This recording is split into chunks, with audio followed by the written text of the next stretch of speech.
IPL 2025కు మరో 3 రోజులే సమయం మిగిలింది. దీంతో ఆయా జట్లు ప్రాక్టీస్ సెషన్లు ప్రారంభించి సాధన మొదలుపెట్టేశాయి. అయితే ఈ సమయంలో యానిమల్ అవతారమెత్తాడు CSK star batter Dhoni. Sensational director Sandeep Reddy వంగతో కలిసి ఓ యాడ్ షూట్ చేశాడు.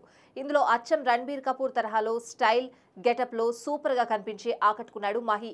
ఈ వీడియో కోసం యానిమల్ సినిమాలోని 3 సన్నివేశాలను ఉపయోగించారు. బ్లూ కలర్ కోట్ ధరించి బ్లాక్ కలర్ కారులో నుంచి సీరియస్ గా దిగే hero scene, cinema entry scene లో హీరోయిన్ ఇంటికి వెళ్లే సన్నివేశం, అలాగే క్లైమాక్స్ లో హీరో చేతితో సైగ చేసే సీన్ లో ధోని నటించారు. అయితే ఓ ఎలక్ట్రిక్ సైకిల్ ప్రమోషన్ కోసం చేసిన యాడ్ ఇది. దీనికి సందీప్ రెడ్డి వంగ దర్శకత్వం వహించారు.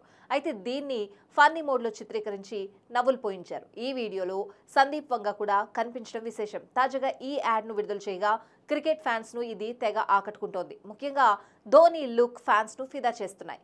అలానే నవ్వులు కూడా పూయిస్తోంది. ఇకపోతే ప్రస్తుతం మహి ఐపీఎల్ 2025 కోసం సిద్ధమవుతున్న సంగతి తెలిసిందే. అలానే సందీప్ వంగ ప్రభాస్తో కలిసి స్పిరిట్ చిత్రం పనుల్లో బిజీగా ఉన్నాడు.